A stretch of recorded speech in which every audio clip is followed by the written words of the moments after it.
right. Hello, hello. Welcome to the MomForce, Ginny Yurich. We're so happy to have you here. I'm thrilled to be here. We love Chatbooks.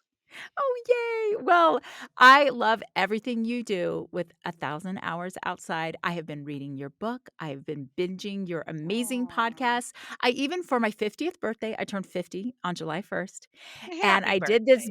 birthday. It was a happy birthday.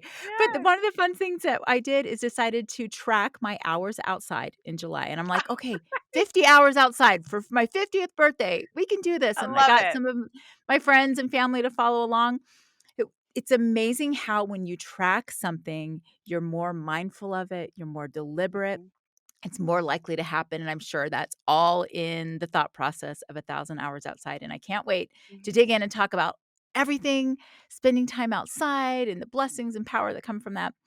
But since we're also about capturing, the mhm. magic of family life here at Chatbooks, I also excited to learn about how you document the time that you spend with your family outside and Mm, everything. So, as a way of introduction, just to get to know you a yep, little bit better, can we start with a photo question?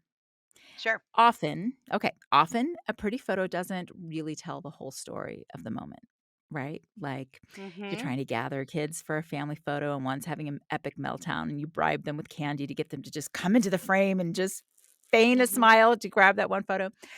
Is there a photo like that that you have of your family? And can you give us the Yes, yeah, okay, nitty-gritty I've got one. backstory? All right. I've got it just happened too. It just happened. So there's this place that we in Google Maps, you can save places that you want to go. So I've got all these lists of places that I want to go. And there was a place I had saved in 2018. We're in Michigan. It's in Indiana. And it's this water park, and a water park that's in a lake, and it looks super cool. It had all these great reviews.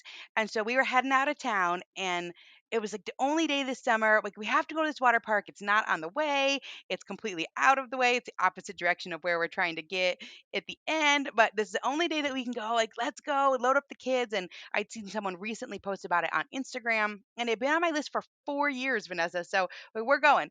And so we go to this place, and oh, we had a blast. We had an absolute blast. They had really cool things, a zip line into the water, water slides, but the water was green like pickle juice Oh, to the point what? where it was so bizarre, to the point where if you submerged and you were even a couple inches below the water, you completely disappeared. And so it was What? fun because it was just And bizarre. freaky. Yes, a little bit. So I got some great pictures that day, and picture of all five of my kids. They're smiling, at this lake, and there's all these cool things in the background. But I know that if they just submerge just a couple inches, they would completely They're gone. disappear in that water. Yeah. Oh my So goodness. Not exactly what you anticipated all those yeah. years to Right. get But it there, was but memorable and it was fun, and that's one that probably we're even not more ever gonna memorable forget. with the green, Yes, murky, absolutely. creepy Yeah, water. it was Oh, I very love that. murky. It's so fun. Well, Yeah. Ginny, I am so excited for you to share with our listeners how this idea of 1,000 hours outside started. I know because I've read your book, I've listened to your Yeah. podcast, but can you tell our listeners how did this movement that is it's really truly grown into a worldwide movement, how did it get started? Well, I got started in failure. I think a lot of things get started in failure. Often, I yes. really struggled when my kids were little, and I know you have a large family. I think whether you have one kid or five kids or seven kids or 12 kids, it's such a for me it was such a shock. I was not ready for it, and I felt like I was fairly competent. I'm doing good at life here, and then you have this child, and I just got thrown through the ringer, and I had expectations of having a schedule and of being fairly routine, and you get the kids you get. And our first Yeah. one did not want to do the schedule. All he wanted to do was nurse, and he wanted to be very engaged with. And so I struggled, and then we had a couple kids right in a row. We had three under three for a little bit, and I'm gonna tell you what, Vanessa, I was drowning. I wasn't enjoying it. I didn't like it. And I liked my kids, of course, but I did not Yeah. like being a mom. And I don't know if people talk like that. Sometimes I think maybe I No, shouldn't say I that. think But more for people need to say that because I think that is not an uncommon experience. There might yeah. be moments that you're like, "Oh, yes, this is what I wanted and this is what I'm expecting," but a lot of it is really hard. Yeah, it's hard and you feel like you're failing constantly. I think that was a hard transition, right? You go from maybe a lifetime of doing what you're already naturally good at, and so you're sort of semi-successful, and then all of a sudden you're thrust into this environment where you're failing, and it's 24 hours, and the baby's crying constantly, and you can't get a grip. And so that was my early motherhood, and I didn't really know what to do with our kids. It was a lot of time to fill. Now, and I know that I'm sure you're in this space, now I feel like I don't have enough time. Yeah. Now I'm on the other side, right? Where Mhm. the clock is ticking and kids are going to be moving out in a couple years, and we're busy and they have sports and different things, and I don't have enough time. But back then I had too much time to fill. 10-hour day, my husband's at work, and what are you going to do with these kids? And so I just enrolled in different things, and it was a lot of output for not much reward. I talk in the book about the library program, and that's one of the ones I remember because that's what people do, right? You take your kids to the Yeah. mom and tot library program, and it was a Yeah. 45-minute program, but it took me probably 45 minutes to get ready. And it's hard. You're trying to get ready while you have a baby, while you have a toddler. They want your attention. So it's just all this output. And I remember the library program itself would be a juggle because the kids didn't really want to be there. They don't want to sit for the story. So it was just a thing. And then, you got to get them back home. And then it's still early in the morning. So Yeah. that's how I spent early childhood, just flailing basically. And one of the programs that I did, because I did programs, that's what we were doing, was MOPS, which is Mothers of Preschoolers, which is such a great program.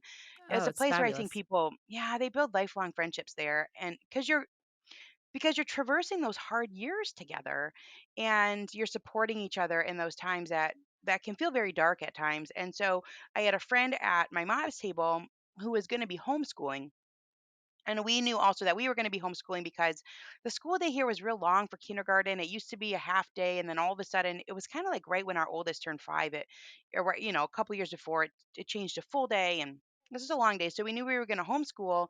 And this friend of mine, she was a year ahead, so she'd started to research. And she came one day and she said, Charlotte Mason says kids should be outside for 4 to 6 hours a day whenever the weather's tolerable, right? There's a good caveat. It's an important caveat. And who's But Charlotte I Mason? I didn't Tell know. tell I mean, I Oh, didn't know, you're but like, "Oh, I'm she like, sounds why she just said it, right? So I didn't even ask Vanessa. I should have asked, right? Well, Charlotte Mason was kind of like an educational reformer, but she's from the 1800s. So she wrote this Oh, incredible wow. volumes of work for parents and for parenting and for education. And yeah, I didn't ask. I didn't think to ask. I mean, a lot of people are named Charlotte, right? So I should have asked, Yeah. but I But there was didn't. something about And that fact that resonated with you, that yeah, felt well, then like, she "Oh, asked if yeah." we could do it. So she Oh. says, "Can we do it?" And I was thinking, "No. What are we gonna do for 4 to 6 hours?" And so I had no idea who this Charlotte Mason was, but I didn't want to appear ignorant, right? She just kind of says it Mhm. as a fact, and then she says, "Well, can we try it out?" And so, Vanessa, here I am envisioning all of our library programs gone bad, where everyone's crying and it's 45 minutes. And she wants to do something for 4 hours. Like, this is going to be a Mhm. total disaster. But in those years, I think you're also really struggling for friendship too, because it's hard to maintain friendships when you have crying babies and you're getting interrupted constantly. So it's such a balance. And so I said yes, even though in my mind I thought this is just going to, this is not going to go well. So it was in September, it was in 2011. So we're talking over a decade ago, where I packed up, we had a 3-year old, a 1-year old, and a 6-month old. I packed them up, and my friend said, just bring a picnic blanket and a lunch, and we're gonna meet from 9 in the morning till 1 in the afternoon. I was like, "Oh, this is gonna be That sounds awful. long. What are they gonna do?" I mean, and it was like we're meeting at a park. It wasn't even a playground. There wasn't even a play structure. It was grass, and a creek that went through, and some ducks and a rocks. I was just beyond myself wondering what are the kids going to do for this 4 to 6 hours. So she says we're going to meet from 9 to 1. Well, what turned out to happen, Vanessa, and I say that this was one of the best days of my life. I actually say it was the best day of my life. My husband, Josh, sometimes feels like I'm exaggerating, but it was the first good day I had as a mom. I'd not Oh, had a good wow. day up until that point, and it changed my whole trajectory of my whole life because I went from Yeah. struggling as a mother, struggling so bad to make it through the day, to having a good day. And what happened was we met at 9 and we spread out the picnic blanket. It was a fall. Michigan falls are gorgeous. It's a beautiful sunny day. We sat on the blanket. We each had a babe in arms, and we each had two toddler preschoolers. It's just four kids running around. And I don't know what they did, Vanessa, but they played. They played for Yeah. 4 hours, and they came back and got food, and they maybe sat on the blanket for a little bit, and they're just running around. And at 1 o'clock, we packed up, and they all fell asleep on the way home, which was a miracle, right? A miracle of miracles. And I drove around for a couple hours because they were sleeping. And all of a sudden, it was 3, 4 o'clock. And now I've almost made it through the day. My husband's going to be home in a couple hours. And we all felt good. And so, what happened was that day caused me to radically change how we were scheduling our lives. I kind of Yeah. dropped all these programs and tried to pick a couple days, 2, 3 days a week where the weather was the best. And we had a small group of friends that were willing to meet up. And we rotated through just plain old parks in our area, little places where you could hike. And we kind of kept that schedule of 9 to 1 or stay a little bit later, depending on if, kids needed naps and things like that. And and I only did it for myself at the Mm. beginning because I thought, well, if I can be more present as a mom and be a little happier as a mom and more fulfilled and less stressed and all these things, then our family is going to run smoother. But what I noticed very quickly was that our kids were thriving too. They're sleeping better, they're eating better, they're happier, they're trying all these new movements. And so we were all thriving just from this one change of how we scheduled our days. And so we lived that way for a couple years. And then 2 years in, I had read a book, just starting to see some different statistics. Scott Sampson has a book called How to Raise a Wild Child, where there's a statistic that kids are only outside for 4 to 7 minutes a day, but they're on screens for four to Wow. seven hours. This real imbalance. And I used to be a Yeah. math teacher. And so I thought, well, I'm just going to add up. I wonder how much time we're spending outside, just out of curiosity. And we were outside like 18 to 20 hours a week based on that Charlotte Mason thing, with this little nature group, which was about 1,200 hours a year. And that was the exact amount of time at that time that kids were spending on screens. The number has gone up since, but at that time it was 1,200 hours a year that kids were on screens. And it's not that we're anti-screen.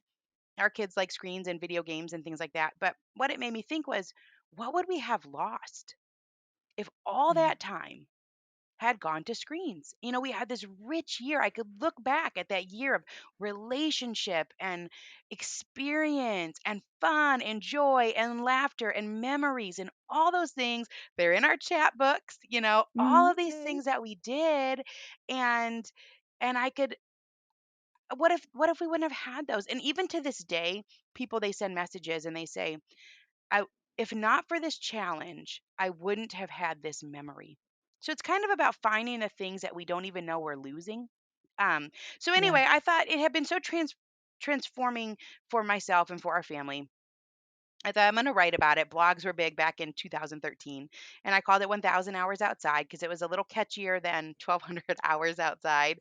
Mhm. And just this thought of, what if we're intentional? What if we're intentional about our nature time and our hands-on experience, and not that the number even particularly matters? And some people are in different situations. They're shooting for 500. Some people are shooting for 2,000. But it's about this concept of paying attention to having balance in our life between virtual and real.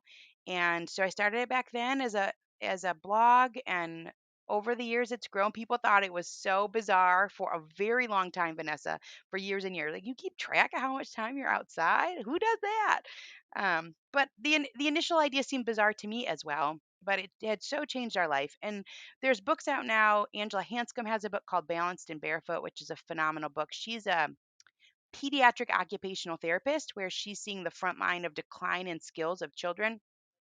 And so in her book, she kind of echoes that same time frame, like 3 hours a day of outside play is ideal, right? Life is never Mhm. ideal, but it's good to know what the ideal is. And then we shoot for it in the course of a year because life is messy and tricky. And sometimes you're stuck home sick, and sometimes you have appointments and you've got to work, and you have all these different um, Yeah. We have all these different commitments, but sometimes we do have time where we get to choose what we do, and in those moments, it's about knowing that outdoor play offers us so much. Yeah. Well, I'm immediately thinking about homeschool because you do homeschool your children, right? Still, are they all Hmm. homeschooled? Yeah, we do. Um, Homeschooling is one of the things that I just desperately wanted to do as a mother. I've got 7 kids, and before I found out I was pregnant with number 7, I had actually told my husband, "This is the year I'm gonna do it."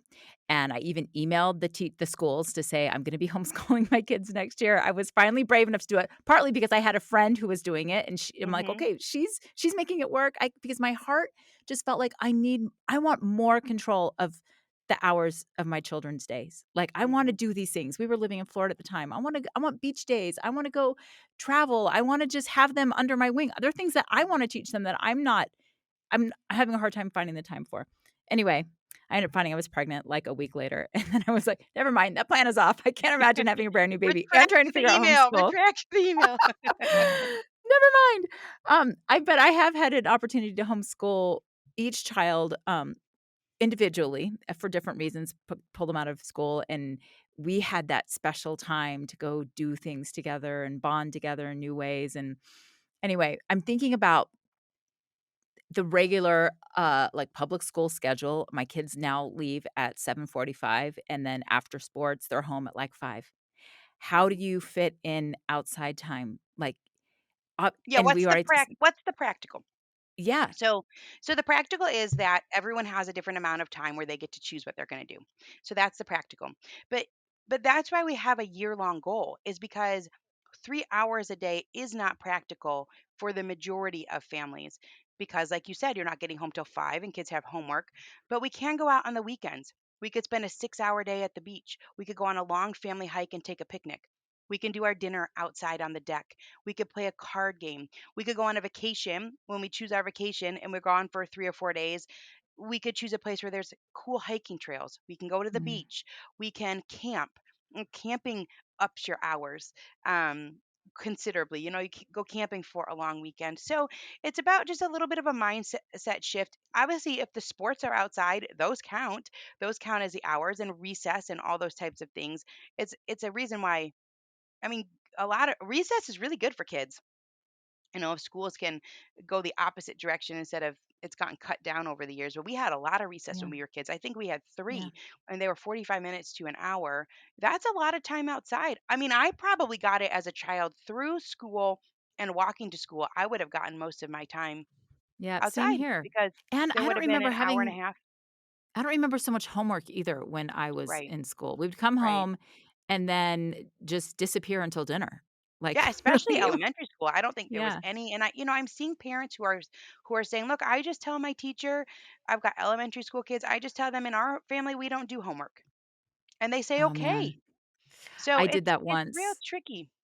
I did that once when my youngest child was really, really struggling, and I just thought, this is actually not helping him. This is hurting everything about our Yeah. relationship and our family life, and I was surprised at how the teacher was just like, "Okay," you know? Yes, I've heard other people say that. In fact, there's this really interesting thing, Vanessa. There's a school teacher who has passed a couple years ago. His name is John Taylor Gatto, but he was a school teacher for 30 years in the public schools in New York and he won awards. It's a great teacher, but he talks about in his book that it shouldn't take so much time.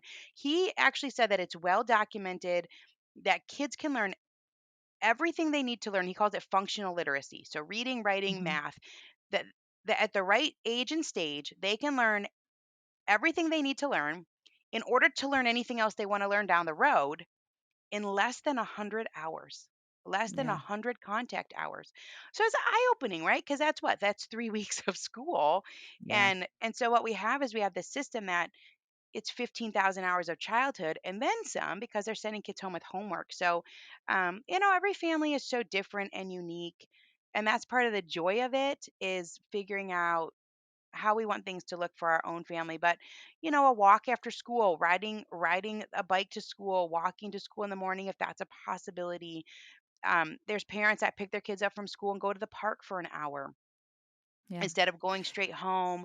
There's lots of creative ways that you can do, and I think that's really the neat thing of seeing because this has gone around the globe, it's neat to see how people are getting in their nature time all around the world and in all different situations. They live in the city, they're a single mom, they live in the country, they have extracurriculars, all of these different things, and you see everyone's different experiences. Yeah.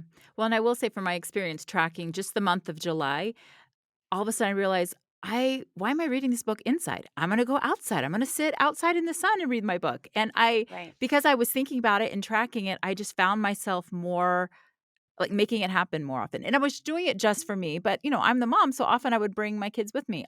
Over COVID And is they are when going I to come. discovered.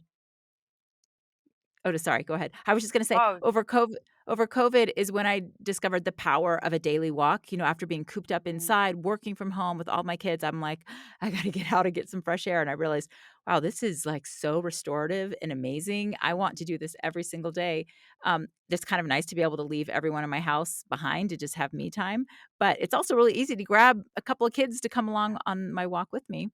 yeah, they do. I think they do tend to follow. So if you take your book out on the porch steps or out on your deck, if you live in an apartment or, out wherever. We used to live in a townhouse. We didn't have any yard. So, you take it to the local park or whatever, then the kids tend to follow and they might do some of the same things. And that full spectrum light does so much for your health, for your eyes, um, and for your mood even too. So, Yeah. people always ask, well, does it count? Does it count if my kid's in a stroller? Does it count if I'm just reading a book in a hammock? Well, yeah, you're getting that Mhm. surround sound, you're getting all those benefits of the fresh air, and it does make a difference. Well, there are so many benefits to spending time outside, and you can deep dive in her 1,000 Hours Outside podcast and hear from all kinds of professionals and scientists in detail all of these many benefits.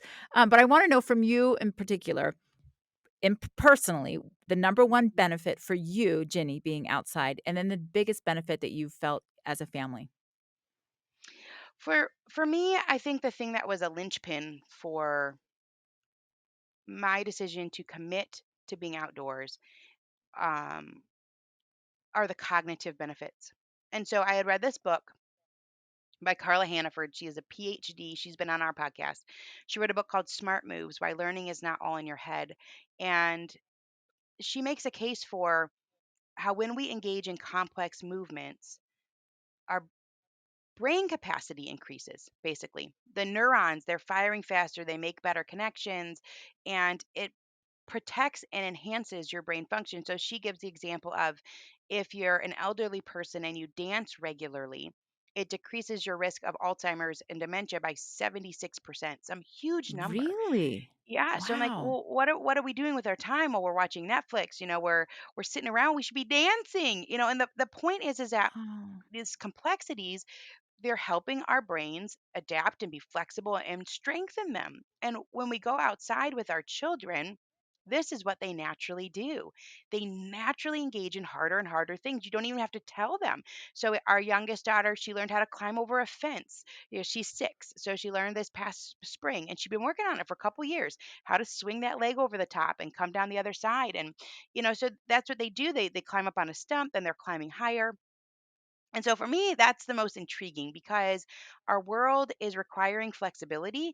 Our world is changing. It's different than it was 20, 30 years ago, where you would go to school and then you go to college and then you graduate and here's your job and you're going to stay at your job for a decade or more. Now they say the length of jobs is 18 months. And so what's required of our kids is a quick brain, an adaptable brain, a flexible brain. And that's what they're getting through these outdoor experiences. And so to me, that's my top motivator in terms of raising our children. And then personally for our family, it's real neat, Vanessa. It's like you get all these benefits, right? You get social benefits, you get cognitive benefits, you get emotional benefits, but then you get physical benefits obviously too, right? You're stretching your ligaments and there's so many physical benefits. You're learning about risk taking, but at the end of the day, you have these foundational pillars of memories that you share with your family, with your mhm. friends, that are unique to you that no one else has. You went into the water park with the green water. You did these things together, and there's something about being outside and it's hitting all the senses and it's experiences that you remember that. And so you have these deep bonds with your friends and with your family while still gaining all of these other benefits. It's real Yeah. neat. It's awesome. I grew up in Orlando, and I one memory really sticks out to my mind. So families coming and going from Disney, big Disney trips, Mhm. which Yes. are expensive. Right. Physically, emotionally, financially draining, and as a Yeah. parent, like, you want this to be the pinnacle moment, the memory, the seminal memory that's gonna, like, shape them because you've Yeah. put so much into it, and I cannot tell you how many times you would see these families going home with just kids are just dragging, they're depleted, they're, like, so tired, and this one time, this mom was like, okay, they were getting ready to get on the plane, and the kid was having a meltdown, and she's saying, "Well, wasn't it so fun? Wasn't that just the funnest trip? What was your funnest part? Tell us, what was your favorite part of the whole trip?" And the kid's like, "Being outside at the pool." "Oh, but what else? Like, what else? Did you love the Goofy ride?" "No, I love feeding the ducks." And it was just like she was just so desperately begging Oh. for validation that this was all worth it, and the kid Right. could care less about any of the things in the park. Mm. It was just Yeah. being outside and probably It is being really together. eye-opening. It's sold to us because it's Yeah. so expensive and it's so much work. And on our podcast, we always end with a favorite outdoor childhood memory. And so all these, adults, and they all say the simplest things. Every single one. It's so simple. I love the tree that was across the street, and I would climb up in it and read my book. I loved getting cold water from the well at the farm that my Mm, uncle owned. This the favorite yeah. the top childhood memories, and they're simple things, and we live in a pretty commercialized world, so it's easy to forget that. But it is powerful. We had a friend that did RVing. People like do the RV for a year or 2 years, or Yes. they Oh, go I around the country. almost So convinced my husband to do that with yes, me and 2 cool. of my So kids. yeah, so I had a friend that did it, and they went for 2 years, and I remember asking her, were there any things that you regretted that you did or something along the line? Here's what she said. She said, the only things were the things that were expensive because then you're trying to make sure that you get that value out of them. You go to the place and you got Mm, to pay however many $100 to go to the zoo. I mean, with 7 kids, right? You got to shell out this mhm. much money for this thing or that thing. And then but a lot of these nature things are free or relatively free, close, cheaper. And Yeah, so I then mean, there's not I as much I will say expectation. entrance into national parks and even our state parks, sometimes I'm like, "Wow, that adds up," especially we'll sometimes have 2 or 3 cars because my growing Yeah, because you family, have a but larger family. Sure. mhm. Sure. But compared But to Disney and this is no, like, I'm not ragging on Disney, I love Disney. I worked at Disney in high school, I was in entertainment, I sang in the parades and danced and, no Disney is special way! and That's everyone so should go cool. It is once. Everyone special. should go Oh at my least once. yeah. But to your point, that's not the thing that is gonna create those core memories, Right. that's gonna strengthen your family. If anything, you're lucky if Yeah. you survive a Disney trip and you all still like each other because it can be really Yeah. stressful. Well, it's interesting because I was looking at in preparation for this, I was looking back through our chat books, and I'm like, in Mhm. fact, I'm like, they're here. Love it. I think the funnest thing was like picking the Love it. cover. And this is what? This is Aw. catching fish. This is catching a fish. This is our youngest daughter is like loves to play guitar. She was real little. I mean, this is her, and you're picking these kind of Aw. stand out moments, but they're little moments. The covers are all just little things. Like here's one. Look at this is my little guy. And he's got a frog on his head. This is the standout Oh, moment. And it's these small things. And so um I've always loved I that from love a it. little season of life, you're picking out the top moment. And if you were to flip through mine, I mean Um, these are simple. It's the strawberry patch. yeah, She's got strawberries just those all simple juice things, all over. Yeah.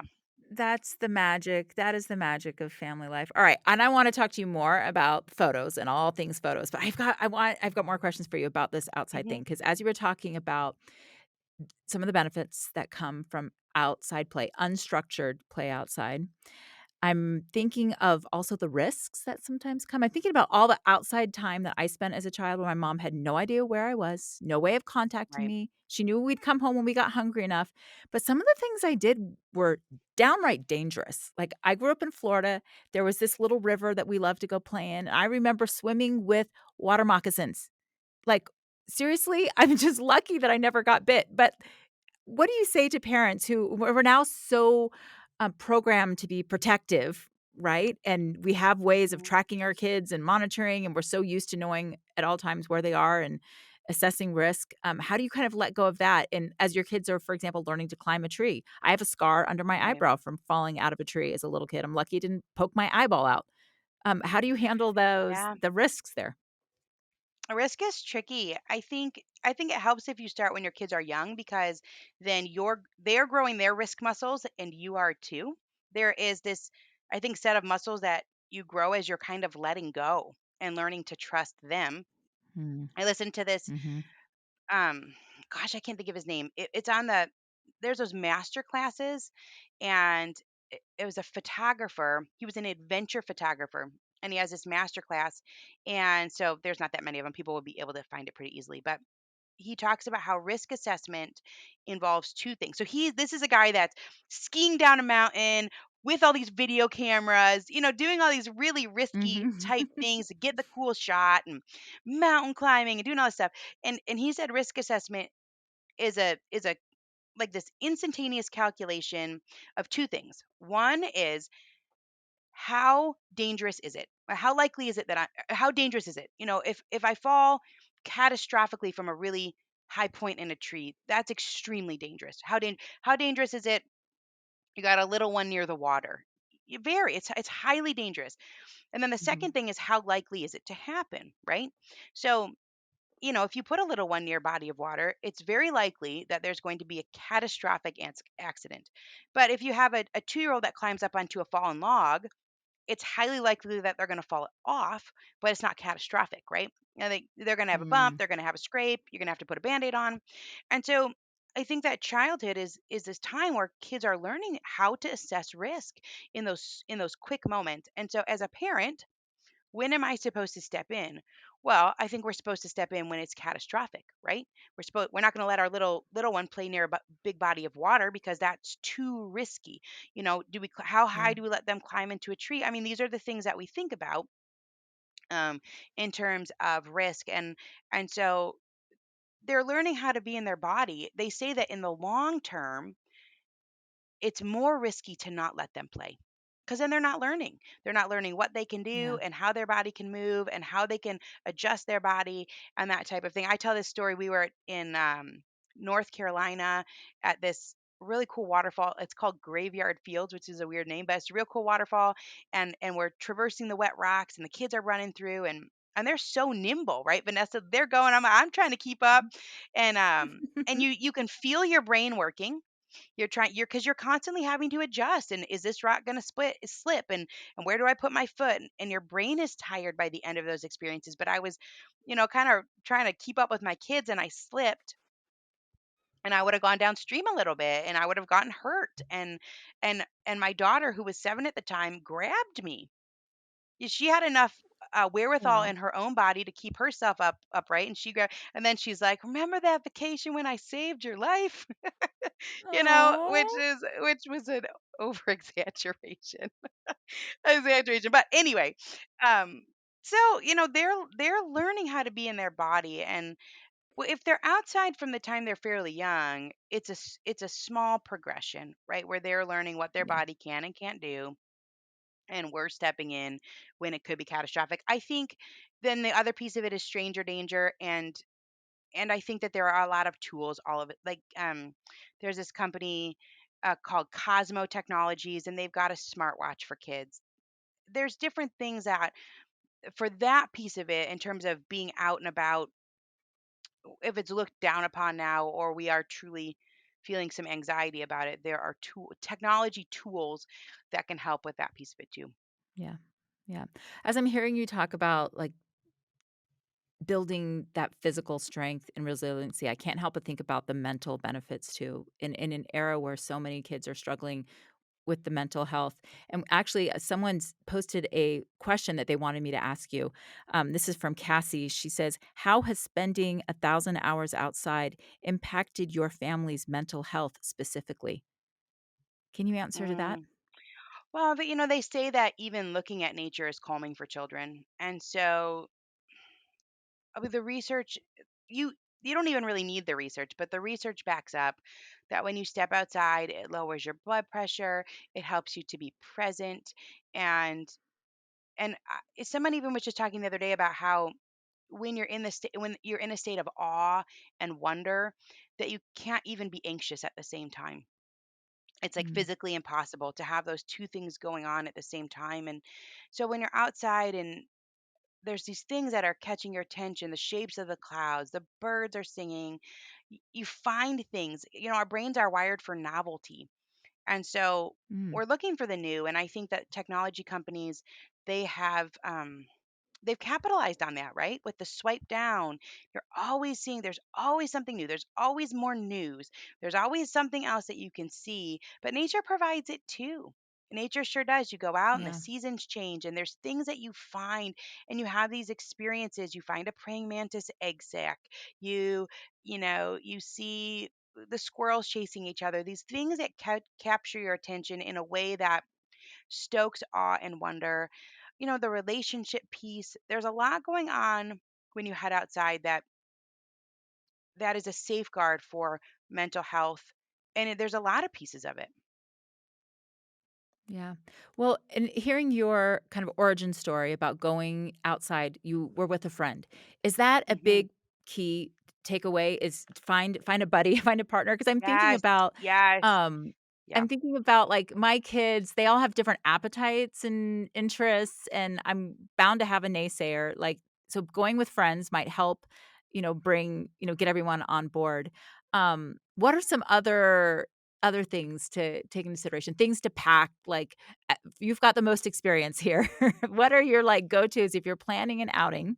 Alright, bring some friends because that yeah, helps, and you can build those yeah, relationships and what else? But, yeah, other tips? yeah. You don't need much. So I always say the three F's: food, friends, and a first aid kit. Oh, You need food. okay. You need food because Yes. if you run out of food, then you More got to than go you think, home probably. There's more something than you about think. being So I would outside always that makes kids hungry. Yes, and water, so we tend to, if we're driving to a place and we know we're gonna be gone for the day, I'll bring a like a 1 gallon, extra thing of water. Um, and Mhm. so like a big thermos thing. So food, and same thing. I would bring, like you said, extra. So I'd pack what we needed and maybe an extra box of crackers or granola bars, something extra, because if you run out, you gotta go. So food, friends, I think friends is the top. It's safer. Yeah. You have another set of eyes, another set of hands, Mm. and the kids.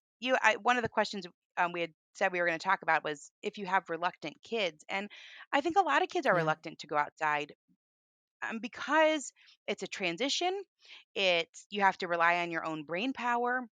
Entertainment has become so easy, right? All you have to do is flip a switch, press a button. There's entertainment. Yep. And so outdoor entertainment is harder, and it takes creativity, and it takes reaching into yourself. And so there is sometimes pushback. Kids don't want to do that, and they wouldn't choose that naturally. But for our family, if there's friends going, they're always in. So friends is huge, Yeah. and you don't need.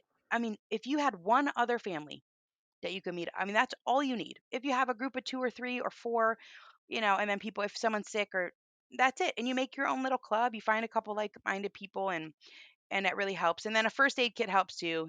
Just your typical one that's got band-aids and something for stings. Yeah. If you get a sting, and um, but other than that, there's little things like if you have young kids, and we would bring a change of clothes. That's something that I always packed because if a 2-year-old falls and they get really muddy or really wet and they're uncomfortable, they're going to want to go home. So, is it the things that would help Yeah. us to extend our time at different ages? Now, if my 11-year-old falls and gets wet now, I'm like, tough. Stephen Ranella, he wrote a book called Outdoor Kids in an Indoor World. He's got a Netflix show. He says, wear it dry. That's his philosophy, wear it dry. So we've kind of adopted that now that our kids are I like older, it. but toddlers, you can't reason with them, right? So we would Yeah. bring extra clothes, and so that we could change them, and bring a towel. I would bring that, a baby carrier, a stroller. A stroller held all the stuff for the most part. So basically Mhm. carry the baby, and then the stroller had all of the things, all the food, all the extra clothes, the towels, and water. And besides that, a picnic blanket we would bring a lot because you want to spread something out.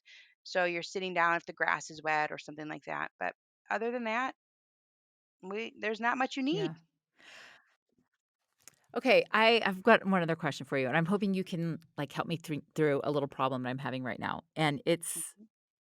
it's about organized children's sports. I've heard several of your guests talk about sports versus unstructured outside play, and, my youngest is 14 right now, and he goes to school, full-time public school, comes home at 2:30, and we live in Utah. There's so many beautiful, amazing outdoor things to do. All he wants to do is play Minecraft. Like, he says he doesn't, but that's literally all he does is, like, ask for me to log him in. He wants to do that. And if he goes on a bike ride, it's like 5 minutes and he's back. "Okay, can I play Minecraft?" So I really want him to play baseball, and he tried out for the baseball team and he made it, but practices are 5 days a week after school for 2 hours. And he says he doesn't wanna play because he wants to do other things with his life. But Mm. I kind of feel like, especially as a working mom, like, I'm still working those hours. I would love for him to be doing something structured that I'm not in charge of that's potentially getting him Yeah, sure. exercise and outside. But after I read part of your book that was talking about, the power of unstructured time where they have to be bored and they have to figure it out. And I'm wrestling with wanting to embrace that, but also the practicality of what my bored child is going to probably end up doing. He's going to end up in a friend's basement playing video games.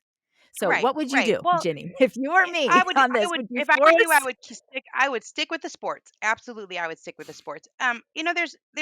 There's actually 3 categories. There's unstructured, there's structured, and then there's also semi-structured, which people talk about too. So, unstructured play is good.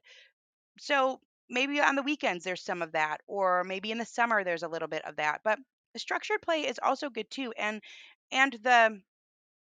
the benefits of being outside go far beyond the unstructured piece of it, which is that sunlight, which is a really, really big deal. That full Yeah. spectrum of light, exposing our body to that full spectrum. Our indoor lights have peaks of color. And that's a really interesting piece that I don't know a ton about, but it's starting to come out a whole lot that for our sleep and for our bodily functions, they respond to light and that full spectrum of light, and it's different than fluorescent lights. And so if I had the choice between no no outside time or structured outside, I would absolutely pick structured outside time. And there's the team building, and there was a woman on our podcast a bit ago named Priscilla Tallman, and she works with coaches, and she's a huge sport. She does volleyball, real cool, and she has these journals, and she talks about just making sure that the sports environment is a healthy one.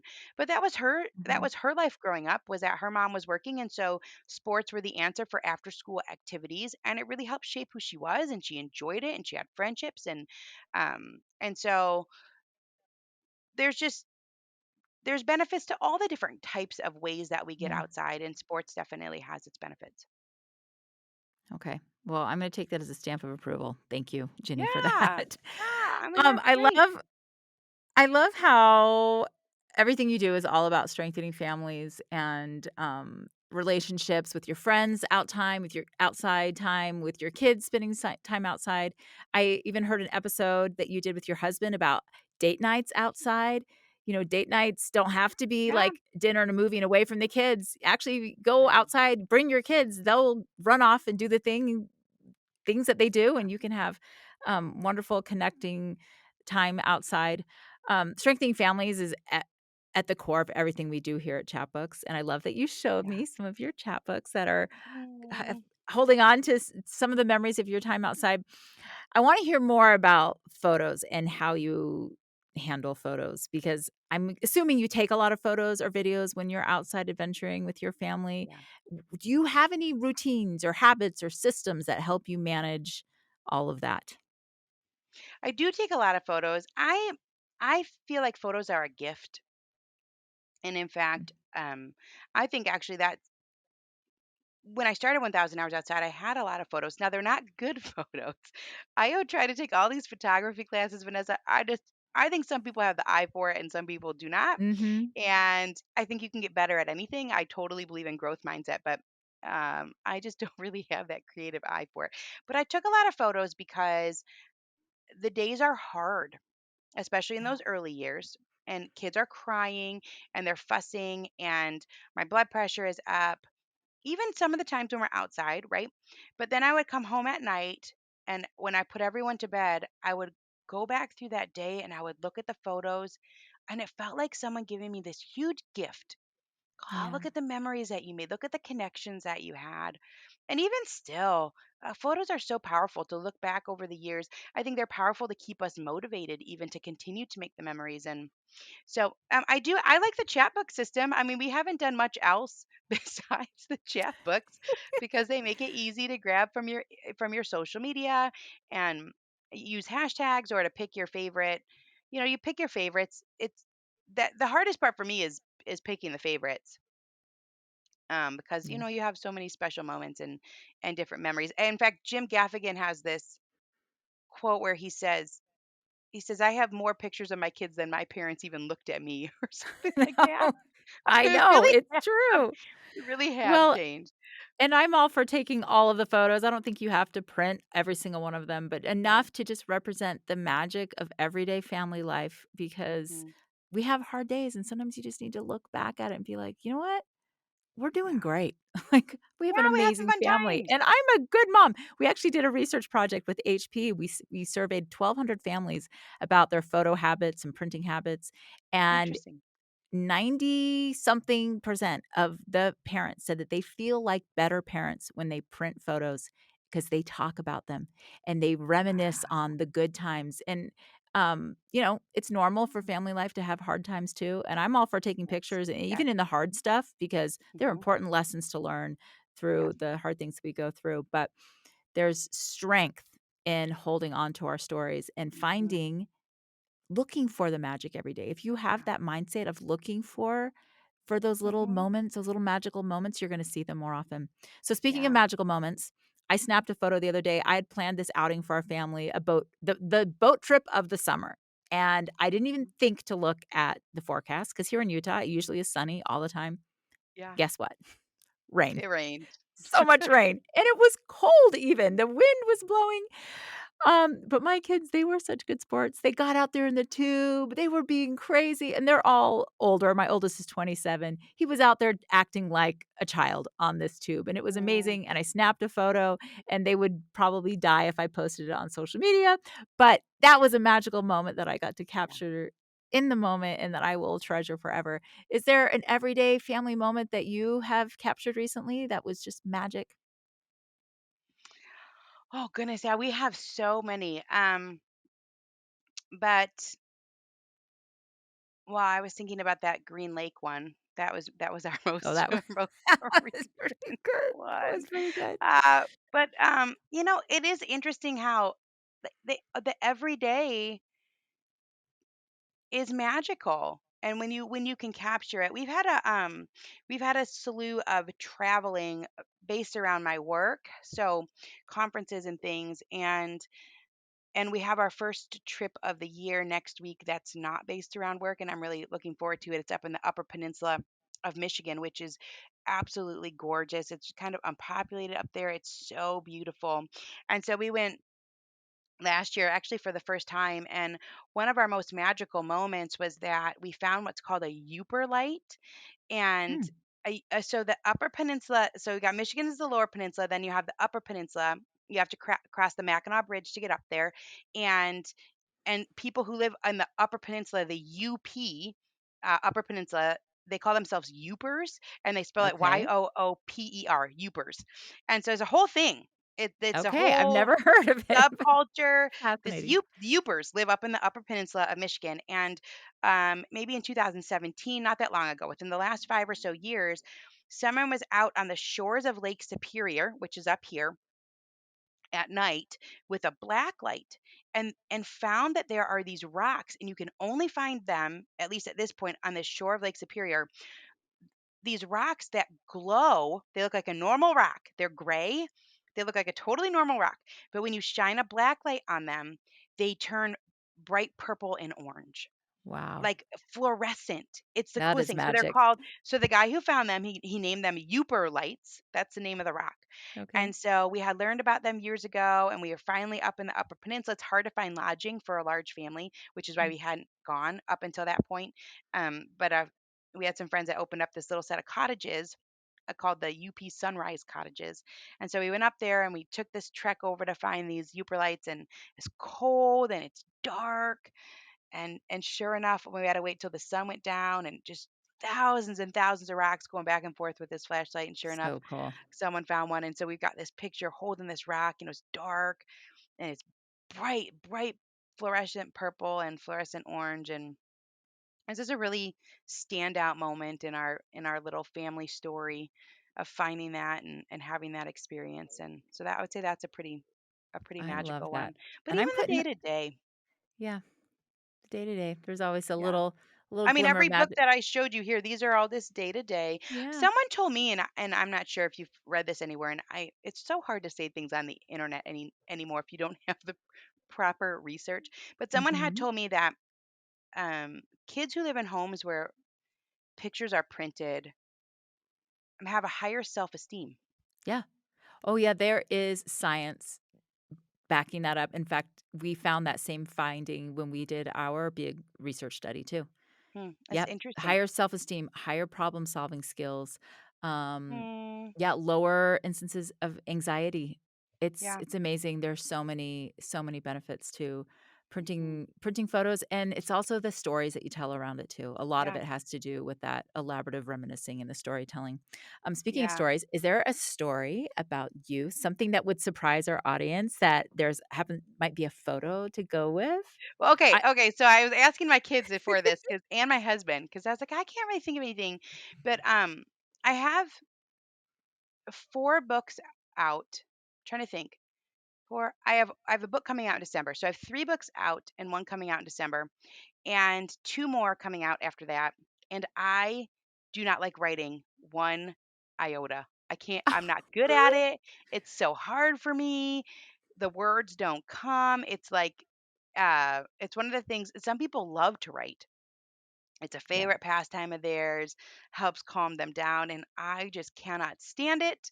And so that's what my daughter said. She said something that's interesting about you that people don't know, especially when you have books that you just cannot Yes. stand writing. So, and I've got, here I've got these pictures holding all these books. You get them ordered, and you got this whole set of books, and you do a book launch, and so It's a it's a labor of test. love. Yeah, and it's a testament to that you can do things that you didn't ever Yeah, think that you can do. And so I see those, and they're encouraging for me to try the next thing that maybe I don't feel super qualified for, or that's not easy to do. And so yeah. And just because you that'd don't be love it one. doesn't mean you're not good at it. I quite enjoyed your book, so Well, see, I'm oh, looking thank forward to the you. next one. Thank you. Here at the Mom Force, we're all about women helping women. I think about my Mom Force, and it's my go-to are my sisters. I have 4 sisters, and we have a very Oh, active Marco Polo thread. We're constantly asking each other for help or encouragement.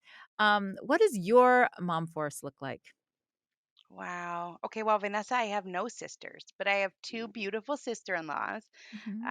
but no sisters. And so my mom force is that little adventure group, the Yeah, ones that we take our children to do things together and have this depth. Is such a depth of relationship centered around experience. And I think that as the kids grow, that I'll even have relationship with the kids as they, yeah. they're starting to hit those early teen years, and the relationships change. And I think my mom always says have friends of all ages, just Mhm. have a wide span of.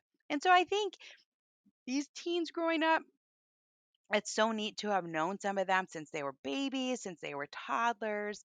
And so definitely that our core group of friends has centered around the people that we're building relationships with and having experiences. Well, obviously the Yeah. people that we're building Yeah. relationships with, that was kind of silly, but the ones that we're having experiences with, and it's not easy. I have a friend that she's making all these events all the time, and she's really good at bringing people together. And I don't do that so much anymore because we kind of have a little bit of a friendship circle. Sometimes I feel bad, but she's Mhm. doing that, and I used to. And I remember you face a lot of rejection. It's not easy to be that person, but it's so worthwhile. Is people say they're going to come and they don't come, and then your kids are upset because they thought so and so was going to come, and or maybe you're paying an upfront cost for a small field trip and someone doesn't show up. Someone was supposed to bring the plates for the potluck and they're not coming, and it's hard. Yeah. It's hard to facilitate those relationships, but they're very worth it in the long run. So that's who my mom force Yeah. is. I love that. And I think just speaking from experience, like best laid plans, right? Sometimes it doesn't work out and Hmm. I try to give everyone the benefit of the doubt, but Absolutely. And it is. It's because it's so hard. They've yeah, got a sick child, and I mean, I remember I had plans with a friend, back when I first became a mom, and our oldest, he never slept. I mean, never took a nap, is never sleeping. And I had brutal. plans to meet this friend at a park, and and of course, then that's the one time he decides to fall asleep, and he's just completely out, and he's in Mm. my arms, and I'm stuck, and I can't call her. I showed her up. Vanessa, I Oh like didn't even gosh. show. I felt awful. But it is really hard, absolutely. Just giving people the benefit of the doubt. I mean, there's reasons why they're not there, but um, it can feel like rejection, I think, when you're inviting people and people can't come for whatever the reason. There are always legitimate reasons, but it's still worth it, I think, to ask and to try and make the plans, and Yeah. when you build You never know. relationships over time. Yeah. Yeah. Well, aside from encouraging people to go outside, what is your go-to tip for your mom friends? Like, what do you have as Wait, like I a it has to be veteran? besides going That's what I outside, thought, and yes, that's the because only tip I have, oh, Vanessa. but Jenny, we know there's more to you. There's more to you than this passion for the outdoors. As an Oh. experienced veteran mother with 5 kids, what are the ages of your kids, by the way? They are 14, 12, 11, 9, and 6. Okay, you've spent some time in the trenches. What Yeah. is another golden nugget piece of advice that you would You share? know, I don't have one. Yeah, here's what I say. I feel like time outside, it solves a multitude of modern parenting problems.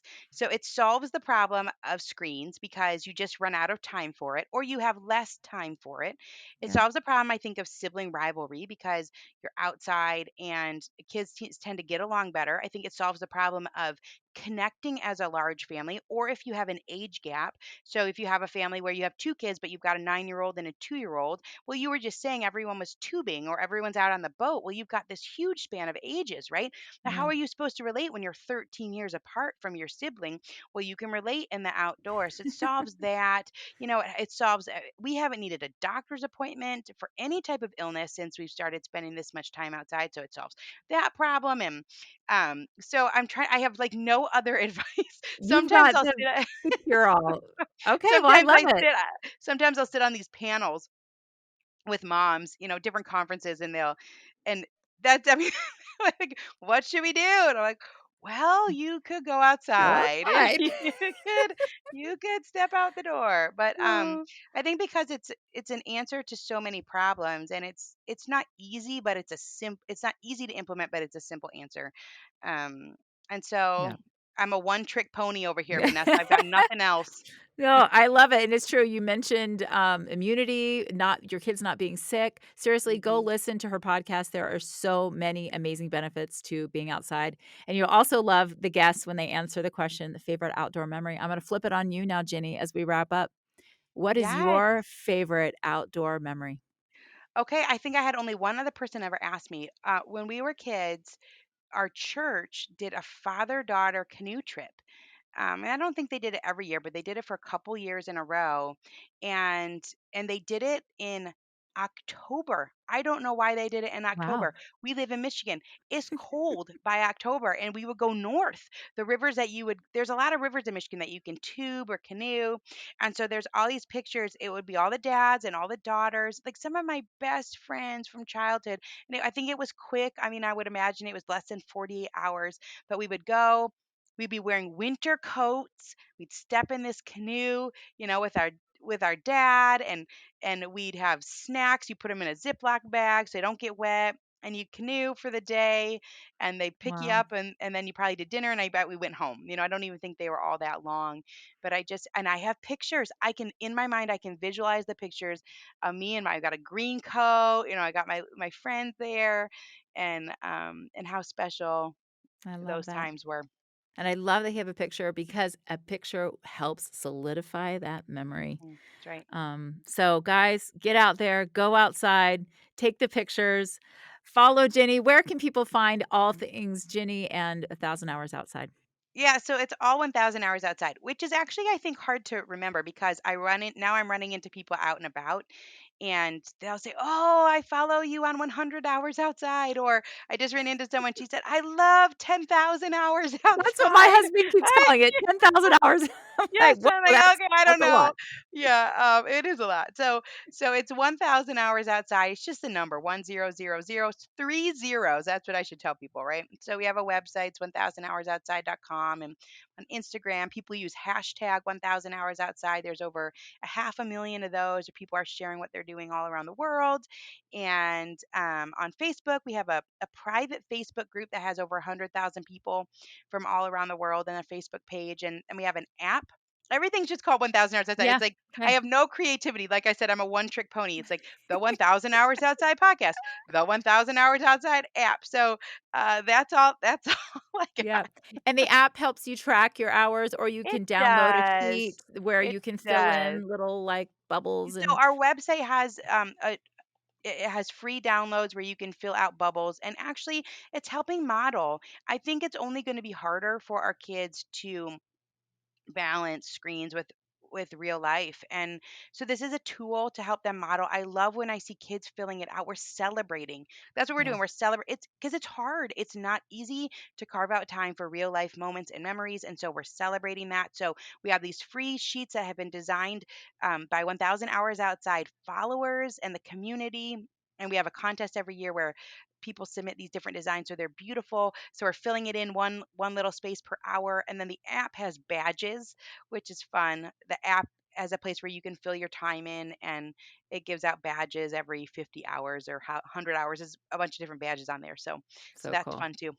And if you're a homeschool mom, there is even a 1,000 Hours curriculum that you There probably could even is, do if you aren't a homeschool mom. yeah, It it's looks really meant. fascinating. Yeah, it is really meant to be overarching or for a nature group. I just had an email from someone who's planning on using it with their five. They've got a little adventure group, and they said they're just going to take one of the one of the topics. There's mushrooms, there's clouds. It's about learning in context. So you're learning geography and history and English and all of these different things. There's math in there, science obviously, through these different nature topics. And so that just came out. It's called Add the Wonder Nature Curriculum. It's very cool. Well, congratulations on all of your success. Thank you so much for being here and for inspiring me and my family to spend more time outside. It's Aw. been a pleasure chatting with you. Yeah, well, Vanessa, thank you. Thank you for creating a product that makes it so easy to capture our memories. And they are treasured. The kids' chatbooks are a treasured Aw. thing in our home. They each have their own shelf of them. They know right where they are, and they talk about them. I've got that picture in my chat book. So it's Aw, been I such love it. a remarkable thing for our family. And like we said, it's helping their self-esteem and helping us to remember and helping us to be a family of storytellers. So thank you. I love it. All right. You're the best. Take Thank care. you.